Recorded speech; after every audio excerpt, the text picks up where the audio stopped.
Hai mambang tanah, mambang air, mambang api, mambang angin. Mambang berasal dari gunung si Mambang. Berdampinglah dengan wahai si Mambang. Assalamualaikum adik-adik. Alhamdulillah, bertemu lagi kita di bahagian yang kedua, iaitu syirik merosakkan akidah.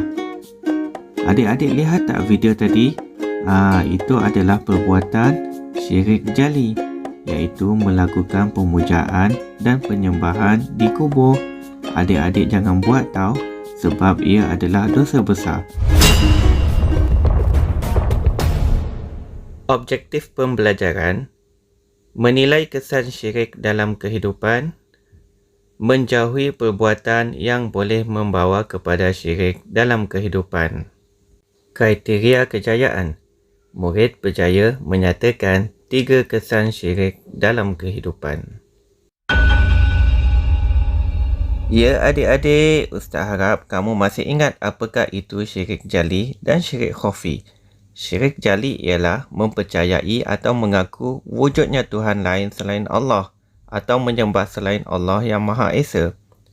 Manakala syirik khafi pula adalah tidak meletakkan Allah sebagai yang mutlak dalam niat ketika beribadah dan melakukan sesuatu perkara.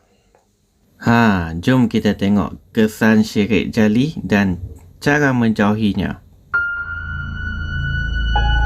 Kesan syirik jali: membatalkan akidah, berdosa besar, dijanjikan azab yang pedih.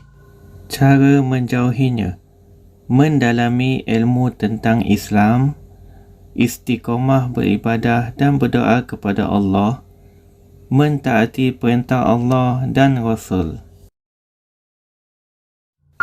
Kesan syirik khafi pula: menghapuskan pahala amalan, mendapat dosa dan kemurkaan Allah, hidup tidak tenang. Cara menjauhinya: melatih diri supaya ikhlas, menyembunyikan amalan kebajikan, menghindarkan perasaan hebat dengan amalan yang dilakukan. Ya adik-adik, itulah kesan dan cara menjauhi syirik. Adik-adik, Ustaz nak tanya, kalau ada kawan kita yang bukan beragama Islam, dia ajak kita pergi ke rumah ibadah dia, apakah pendirian adik? Adik mestilah tegas. Begitulah yang dilakukan oleh Nabi Muhammad SAW suatu ketika dulu. Adik-adik pasti pernah dengar cerita ini. Pada suatu hari, Nabi Muhammad SAW didatangi sekumpulan musyrikin Quraisy yang meminta Nabi mensyirikkan Allah. Mereka meminta Nabi Muhammad SAW agar memeluk agama mereka dan menyembah berhala selama setahun, kemudian kembali memeluk agama Islam semula. Mereka juga berjanji akan memeluk agama Islam dan menyembah Allah selama setahun, kemudian mereka akan kembali semula kepada agama nenek moyang mereka. Kaum musyrikin Quraisy ini juga berjanji akan menghadiahkan harta yang sangat banyak kepada Nabi Muhammad SAW dan menjadikan baginda orang yang paling kaya di Mekah jika bersetuju dengan permintaan mereka.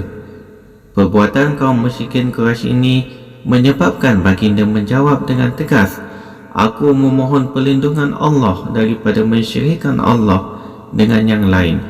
Kemudian Allah menurunkan surah Al-Kafirun sebagai menjawab permintaan kaum musyrikin Quraisy yang melampau. Ya adik-adik, begitulah ketegasan Nabi Muhammad SAW dalam mempertahankan akidah Islam. Baiklah adik-adik, rumusan pelajaran kita kali ini, kita hendaklah mengukuhkan keimanan kepada Allah dengan ilmu dan amal serta menjauhi syirik yang boleh merosakkan akidah. Semoga kita semua dalam peliharaan Allah.